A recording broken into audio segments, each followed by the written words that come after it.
Petit Jornal. Inteligência e irreverência em doses diárias.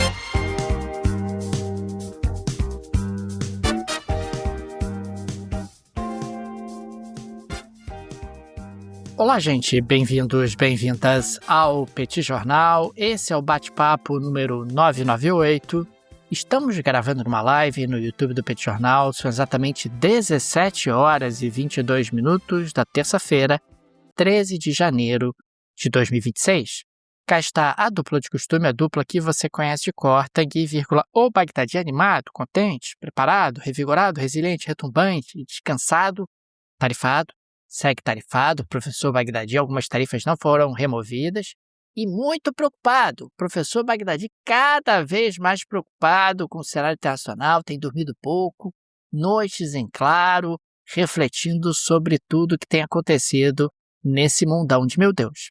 Temos também Daniel Souza, que é esse que vos fala. Ao longo dos próximos minutos, vamos repercutir os principais acontecimentos internacionais das últimas horas e começamos falando sobre Irã. Tanguy, a situação continua bastante quente no Irã, afinal temos tido aí tensão crescente envolvendo o próprio país e também outros países da comunidade internacional.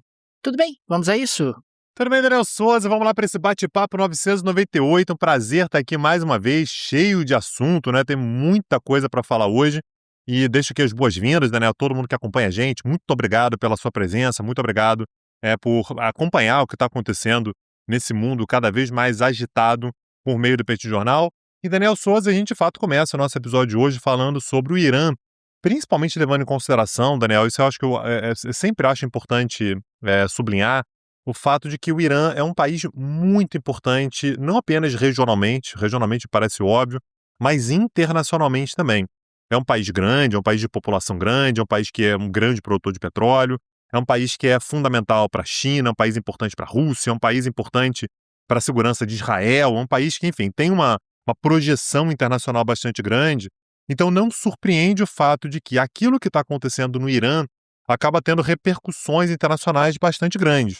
Aliás, a gente vê que, por exemplo, os Estados Unidos vêm se manifestando de forma constante sobre o que está acontecendo no Irã, inclusive por meio de uma declaração, né, que foi, na verdade, o Trump colocou ali na rede social dele, né, na Truth Social, dizendo o seguinte: patriotas iranianos sigam protestando.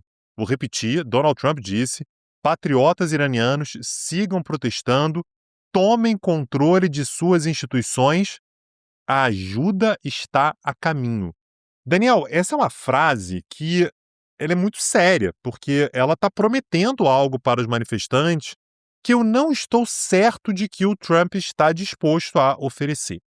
Essa é uma impressão que eu tenho do Trump, não é de hoje, que muitas vezes ele fala alguma coisa meio que no arroubo, muitas vezes ele fala seguindo uma pergunta, né? Alguém faz uma pergunta, ele apenas concorda com aquela pergunta, ele vai adiante, né? Ele pega uma determinada pergunta e segue adiante. E frases como essa, elas têm um efeito político muito grande, porque quando você fala patriotas iranianos sigam protestando porque a ajuda está a caminho, o incentivo que você está trazendo é para, de fato, as pessoas seguirem protestando, muitas vezes colocando suas vidas em risco. Ele disse, inclusive, Daniel, que incentiva que as pessoas continuem nas ruas e que cancelou todas as reuniões com autoridades iranianas enquanto não cessarem as mortes sem sentido de manifestantes. Aqui não há uma deslegitimação da nossa parte aqui do Petit Jornal das manifestações. São manifestações absolutamente legítimas, né? São manifestações importantes, né? A partir do momento que você tem um cenário muito, muito adverso para a população local. Agora, você incentivar as pessoas dizendo que tem uma ajuda a caminho é algo que traz um risco muito grande, e a gente tem, de fato, essa ideia de que as sanções vão aparecer, Daniel vai falar mais sobre as sanções daqui a pouquinho, né, os impactos que essas sanções podem trazer internacionalmente. A gente teve hoje, inclusive, Daniel, a informação de que o Trump teria sido informado de uma ampla gama de possibilidades militares e de ações secretas que os Estados Unidos poderiam lançar mão no Irã. Claro que você sempre tem a possibilidade de bombardeio. Os Estados Unidos já fizeram isso em 2025, tendo como alvos principalmente as instalações nucleares do país, mas outras possibilidades são colocadas na mesa também. Possibilidade, por exemplo, de ações secretas envolvendo, por exemplo, disrupção de cibersegurança. Você está falando ali sobre ações psicológicas, né? Enfim, tem uma série de possibilidades que os Estados Unidos poderiam utilizar para levar mais instabilidade contra o país. E aqui eu acho importante, né, a gente colocar em termos de horizonte, né, o que a gente pode esperar. Aqui não é futurologia, mas o que a gente pode esperar. Os Estados Unidos, eles estão pensando nesse tipo de ação, muitas vezes imaginando que é um empurrãozinho que você precisa para derrubar o regime. E esse é um raciocínio que faz parte ali da lógica dos Estados Unidos. Vão fazer uma pressão e o governo vai acabar caindo de Maduro, o regime vai acabar caindo de Maduro. Não me parece que o regime iraniano ele esteja pronto para cair. A gente está falando sobre o momento no qual o regime iraniano ele está mais perto de cair desde 1979, não há dúvida disso. O que não significa que ele esteja por um fio, né? Isso a gente já falou em outros momentos. Então, os Estados Unidos, nesse sentido, eles deveriam, aqui é uma questão de necessidade, ser um pouco mais cautelosos, porque você está prometendo uma ajuda que não necessariamente vai gerar algum tipo de efeito no curto prazo. O chanceler iraniano, inclusive, né, o Abbas Araghchi, disse que segue em contato com o enviado especial dos Estados Unidos, o Steve Witkoff. Então, de um lado, Trump diz que acabou qualquer tipo de negociação. Do outro lado, o chanceler iraniano diz que as negociações elas continuam e que o Irã está analisando propostas apresentadas pelos Estados Unidos e acusa, né, Teherã acusa os Estados Unidos e Israel de fomentarem os protestos. Mais uma vez, isso não está sendo feito de forma encoberta. Os Estados Unidos estão fomentando os protestos de maneira aberta. E só mais um detalhe, Daniel, que me parece que dá um pouco do tom que o sistema internacional vem tomando. Reino Unido, França, Alemanha e Itália convocaram embaixadores iranianos para darem, enfim, explicações sobre a repressão aos manifestantes. E o chanceler alemão Friedrich Merz disse que o regime iraniano está em seus últimos dias ou semanas. Segundo ele, um governo que depende da violência para se manter de pé está efetivamente no fim. Então, é mais uma dessas declarações, Daniel, que é bastante impactante, né? O que você está dizendo é, gente, sigam fazendo pressão porque o regime vai cair. A gente tem que ver o que ainda vai acontecer. Não me parece que o regime cair seja algo tão iminente assim. Pode acontecer? Pô, claro que pode, né? Eu jamais apostaria dinheiro que os Estados Unidos fariam aquela operação lá contra o Maduro, contra a Venezuela, pegando apenas o Maduro e mantendo o governo de pé. Mas me parece que há um certo sentimento de que essa queda é iminente e eu não tenho certeza se ela está tão próxima assim. Vamos acompanhar o que vai acontecer daqui para frente. Agora, Tanguy, essa reação internacional se justifica pela carnificina que está acontecendo no Irã, né? A ditadura está respondendo com muita truculência às manifestações. É claro que as fontes divergem em relação ao número de mortos, mas são sempre números impressionantes, são números significativos de mortos durante esses protestos ao longo dos últimos dias. E o regime iraniano, ele está muito mais bem postado, guarnecido do que o regime do Assad, do que o regime do Saddam Hussein. Ele tem ali uma guarda revolucionária que serve exclusivamente para proteger o regime. A gente está falando de uma ditadura teocrática, a gente está falando de um país grande, complexo, muito armado, com aliados internacionais poderosos e, por isso, essa questão da queda do regime não é tão simples assim, embora, obviamente, possa acontecer. E a gente está falando sobre o dia de hoje, Daniel, essa é uma informação que até complementa o que você trouxe, em que pela primeira vez um integrante do governo falou em 2.000 mortes de manifestantes.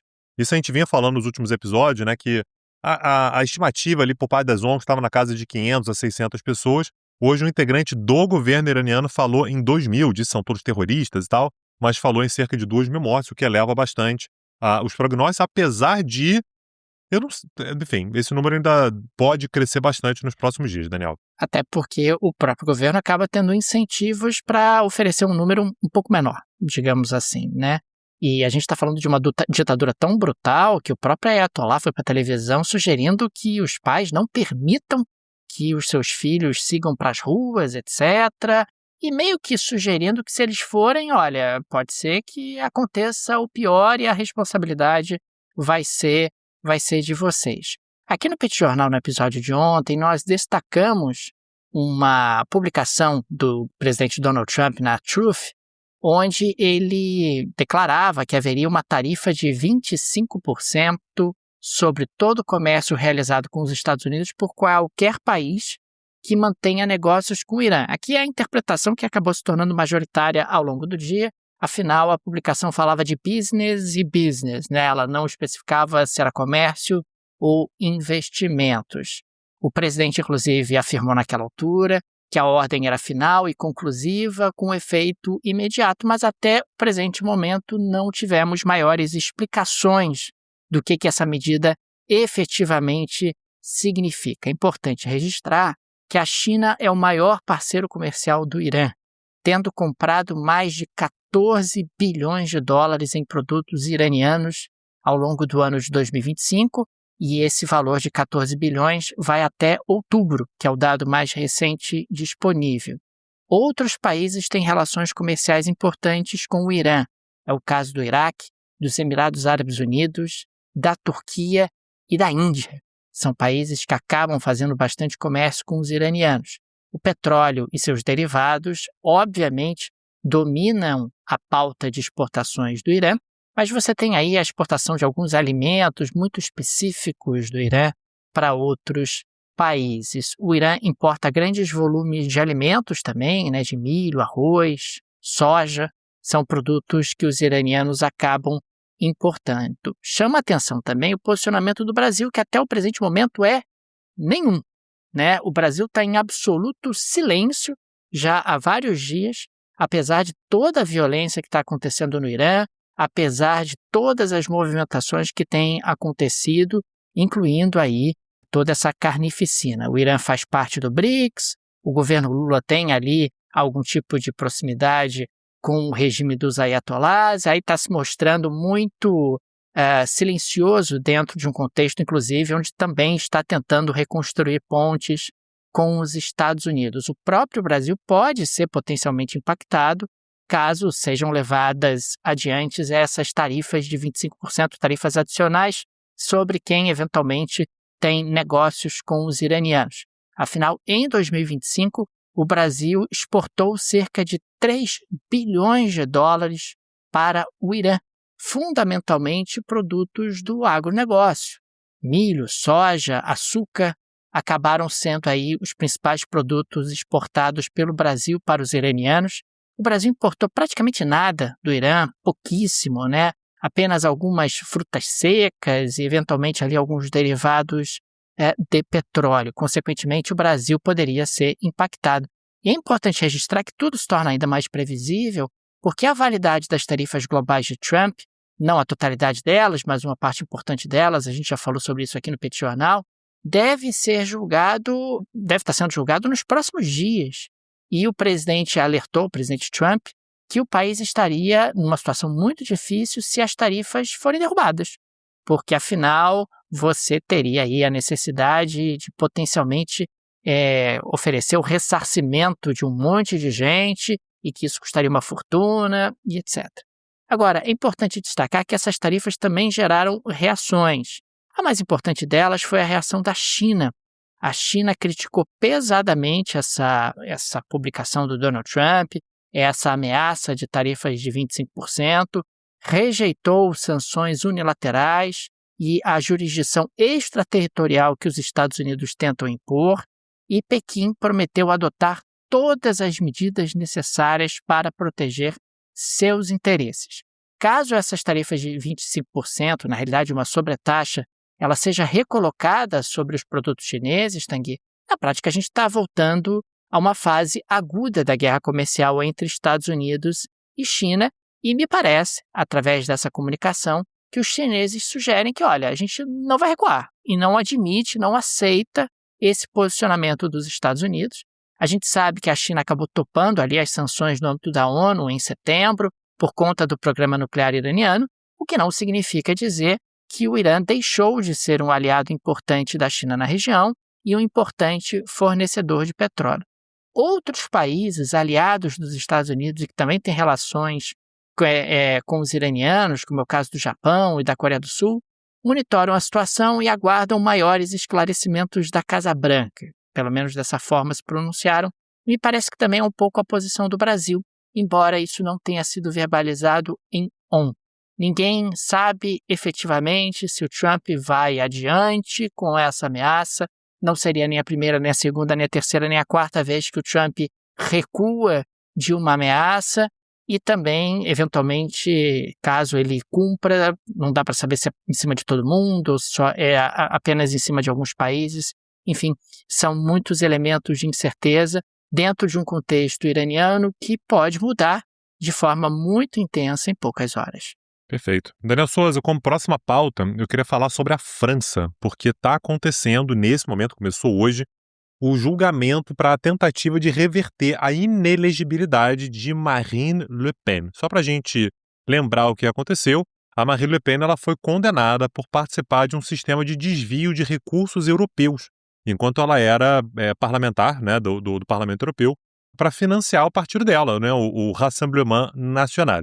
Então, o que se considerou, ela foi condenada por isso, é que ela pegava recursos que deveriam ser utilizados para a administração dela, enfim, para o mandato dela, né, para ser mais exato, o mandato dela no Parlamento Europeu, e utilizava em favor do seu partido, do Rassemblement National. Dessa maneira, portanto, ela se tornou inelegível e, inclusive, foi condenada à prisão.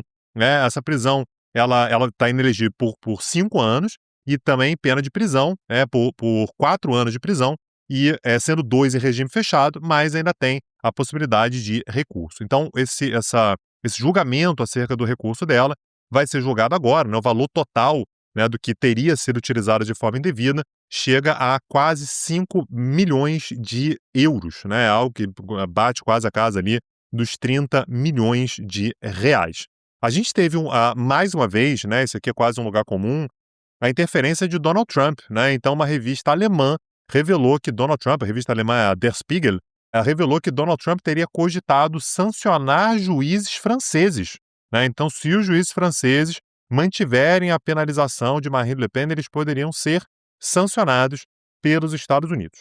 De qualquer maneira, a gente está falando sobre algo, Daniel, que mexe muito com o cenário eleitoral francês. A Marine Le Pen, de fato, ela lidera o Rassemblement National, que era um partido que, até pouco tempo, ele era muito mal visto na França. Só para ter uma noção, no ano de 2010, apenas 18% dos franceses apoiavam o partido. Está ali, Daniel, mais ou menos naquela franja que normalmente apoia partidos mais extremados à direita. Né?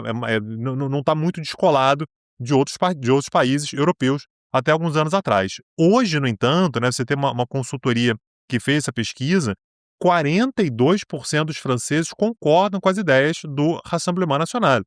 42%, Daniel. Então, não estou dizendo que são necessariamente eleitores, mas são pessoas que olham para o Rassemblement National e imaginam que né, não está tão errado assim, tem lá a sua razão e tudo. Então, esse julgamento acerca da Marine Le Pen, ele pode ser muito importante para o que vem pela frente, e se ela, de fato, se for mantida a sua condenação, o mais provável que a gente tenha é que o Jordan Bardella, que se tornou meio que o braço direito dela, né, um rapaz de 30 anos, é apontado como mais competitivo caso Marine Le Pen saia da corrida. Tem, inclusive, algumas pesquisas, Daniel, que mostram que ele seria, o Jordan Bardella, seria, inclusive, mais competitivo do que a Marine Le Pen.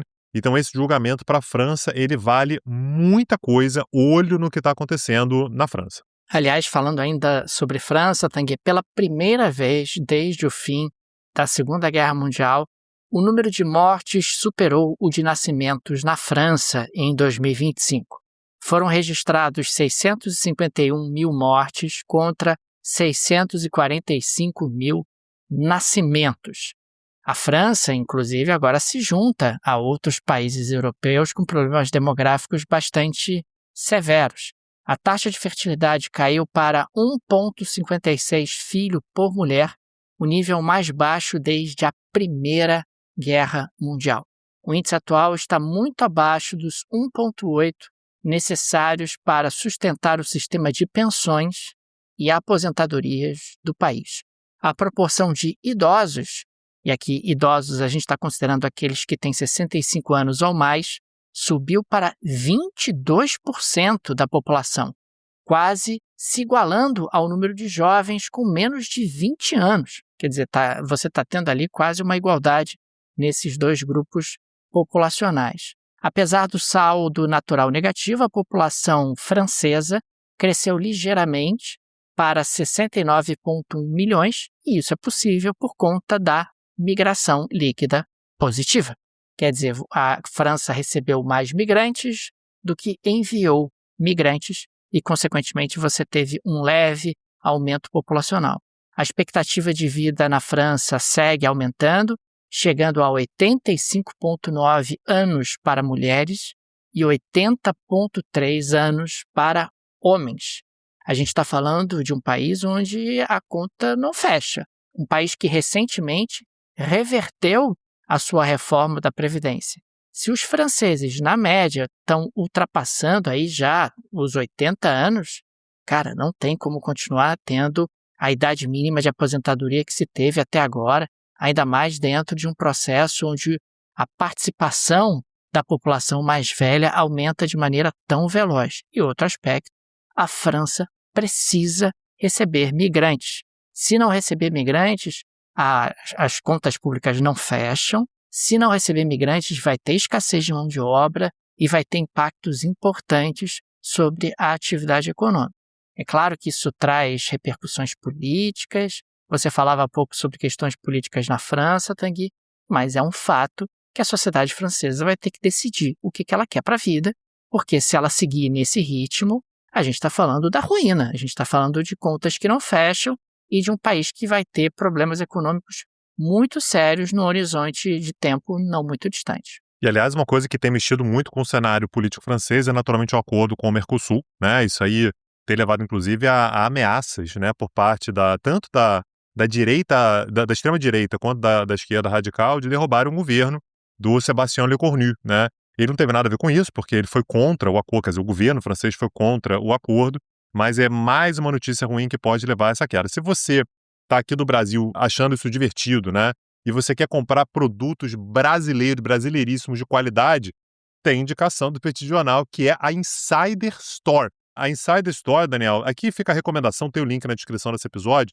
Você dá uma olhada lá na coleção da Insider, tá? Tem de tudo que você possa imaginar. Tem roupa para homem, tem roupa para mulher, tem roupa colorida, tem roupa de cores sóbrias. Então, são roupas sempre, né? Isso é uma marca da Insider Store, com tecidos tecnológicos muito bem ajustados, de muita qualidade. E a Insider Store, com o cupom do Petit Jornal, está com 10% de desconto para todos os produtos, de todas as linhas. Aliás, esse desconto que acumula com os descontos do site. Se você nunca comprou na Insider Store, 15% de desconto. Então, para novos clientes, 15% de desconto. Dá uma olhada lá, que eu tenho certeza que você não vai se arrepender. O link está na descrição deste episódio. Imperdível, gente. Conheça a Insider Store, link no descritivo, clica, porque você vai gostar demais e condições especialíssimas para os amigos e amigas do Petit Jornal. Imperdível, link no descritivo. E, Daniel, eu queria complementar uma informação que a gente trouxe agora há pouquinho, né? Você falava que o Brasil não se manifestou com relação ao Irã. Alguns minutos atrás nós tivemos uma nota do governo brasileiro. Aqui é super breaking news, eu vou ler a nota, ela é curtinha. O governo brasileiro acompanha com preocupação a evolução das manifestações que ocorrem desde o dia 28 de dezembro em diversas localidades do Irã. O Brasil lamenta as mortes e transmite condolências às famílias afetadas. Ao sublinhar que cabe apenas aos iranianos decidir de maneira soberana sobre o futuro do seu país, o Brasil insta todos os atores a se engajarem em diálogo pacífico, substantivo e construtivo. O Itamaraty, por meio da Embaixada do Brasil em Teherã, se mantém aberto às necessidades da comunidade brasileira no Irã. Não há registros até o momento de nacionais mortos ou feridos. Meio em cima do muro, né? Meio estou esperando aqui para ver, vamos dar tempo ao tempo para ver para onde que a coisa vai. Não há críticas ao governo, não há críticas a nada de forma mais substantiva. Uma nota sucinta, curta e bastante em compasso de espera. Mas um registro super importante, afinal, o governo brasileiro demorou muitas e muitas horas para se pronunciar e agora se pronuncia, como você muito bem destacou, de forma bastante protocolar, né? Sem tentar assumir qualquer tipo de posicionamento mais concreto. Eu quero registrar que o Japão iniciou uma expedição que me chamou demais a atenção. Um navio de pesquisa zarpou nessa segunda-feira para uma missão de 1 mês, visando extrair lama rica em terras raras a 6.000 metros de profundidade. Estamos falando de uma exploração dentro da zona econômica exclusiva do Japão, a cerca de 1.950 quilômetros de Tóquio. Essa é a primeira tentativa mundial de coletar lama de terras raras em larga escala diretamente do fundo do oceano. O Japão busca mitigar a coerção econômica chinesa. Afinal, a China controla de maneira muito significativa esse mercado de fornecimento de terras raras. E me chamou demais a atenção porque a gente está falando de uma nova fronteira. Porque até agora, toda a discussão envolvendo terras raras envolveu apenas as terras raras no continente. Não houve nenhum tipo de debate em relação à exploração de terras raras no fundo do oceano. Mas me parece que acaba sendo um caminho relativamente natural. Afinal, você já tem mineração no fundo do oceano, você já tem exploração de petróleo no fundo do oceano. Era questão de tempo para que você também tivesse exploração de terras raras no fundo do oceano. Algo me diz que a gente vai diversificar muito ao longo dos próximos anos os países que são produtores e fornecedores desse tipo de insumo estratégico, embora a China ainda vai ter um controle importante no que diz respeito ao refino. Ô, Daniel Souza, a geleia da Shakira de hoje? Tangue, vamos lá. Na geleia da Shakira de hoje, eu quero falar, Tangue, sobre autoestima. Autoestima é importante. Autoestima é importante. Baixa estima também é importante. Ou melhor, não é importante. Baixa estima não é importante, mas às vezes ela aparece. O fato, Tangue, é que o Instituto Nobel ele veio a público afirmar que o Prêmio Nobel da Paz não pode ser transferido, compartilhado ou revogado. A escolha é definitiva e permanente. Segundo o Nobel, as regras da fundação não permitem que existam aí mecanismos legais para a mudança de titularidade do prêmio após o anúncio oficial. Essa declaração do Nobel, ela vem a público porque a Maria Corina Machado, laureada em 2025, sugeriu em entrevista à Fox News que entregaria seu prêmio a Donald Trump, o que poderia estar entregando seu prêmio a Donald Trump como forma de agradecimento pela captura e remoção de Nicolás Maduro do poder. E ao ser questionado, o Donald Trump sugeriu que aceitaria, inclusive, a transferência do prêmio Nobel de Maria Corina Machado para ele, Donald Trump. Então temos aqui um caso de baixa estima e de autoestima que juntos tentaram sugerir algum tipo de arranjo, algum tipo de acordo. Eu tô achando que a Maria Corina Machado tá tentando comprar a presidência da Venezuela, hein, Tanguy? Muito entre nós aqui, hein? Trump, quem sabe aí se eu transfiro para você esse prêmio Nobel, você me coloca no lugar do Maduro. Que tal? Pode ser isso? Aí o prêmio Nobel vem e coloca água no chope das pessoas de não pode, tem regra, tem o estatuto do Nobel. Muito complicado isso, tem que essas pessoas que têm estatuto, que têm regras e que ficam travando acordos entre pessoas que querem chegar a acordos para alcançar os seus sonhos. No caso do Trump, ter o Nobel, e no caso da Maria Corina Machado, quem sabe, talvez, eventualmente, se tornar presidente da Venezuela. Você imagina, Daniel, se você abre esse precedente, vai começar um comércio internacional de Prêmio Nobel da Paz. Você pode ter, sei lá, cara, uma pessoa qualquer que tem muito dinheiro, vai lá e compra o Prêmio Nobel da Paz. Mais ou menos isso está sendo sugerido ali, que a transferência pode acontecer. E o Trump ficou revoltado porque falou, mas o que o Prêmio Nobel da Paz tem a ver com isso? O Prêmio Nobel é dela, ela oferece para quem ela quiser.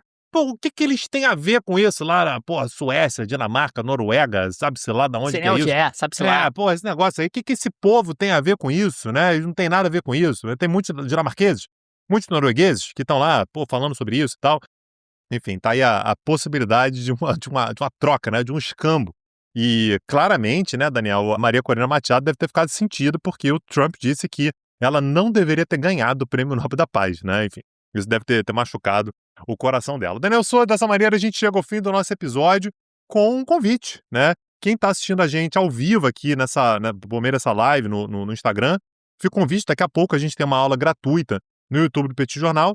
E se você está ouvindo a gente depois, ou assistindo esse vídeo aqui depois, vai lá no YouTube do Petit Jornal, tem uma aula no qual a gente vai falar sobre os impérios, o novo cenário dos impérios, a lógica imperial que vem reinando no mundo contemporâneo. É uma maneira de você conhecer o nosso programa de aulas e cursos, está tudo lá em petitcursos.com.br, plataforma nova, um monte de curso legal, aliás, um monte de curso que diz respeito exatamente a temas que a gente tem vivenciado nesse atual momento. Curso sobre China, Venezuela, Irã, Israel, tá tudo lá. Acessa lá peticursos.com.br.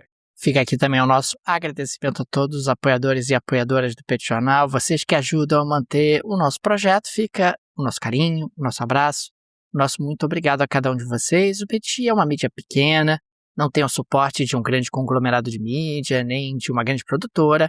É um trabalho bastante artesanal e por isso a ajuda de nossos apoiadores é tão importante e por isso registramos sempre aqui o nosso agradecimento a cada um deles. Fica também convite, se você gosta do nosso projeto, se ele faz diferença na sua rotina, considere nos apoiar. No descritivo desse episódio tem várias alternativas, tem a chave Pix para apoiar o Petit Jornal. Uma forma prática e instantânea de apoiar o Petit, dá para ativar o Pix recorrente. A chave Pix está no descritivo, é petijornal.pj@gmail.com. Tem também o link do Apoia-se, o link do Patreon, se você vive no exterior. Tenho certeza que uma dessas alternativas será confortável para você. É isso, Daniel Souza. Daqui a pouco tem aula. Amanhã estamos de volta. Um abraço, até a próxima. Valeu. Tchau, tchau. Petit Jornal. Inteligência e irreverência em doses diárias. Acesse www.petijornal.com.br.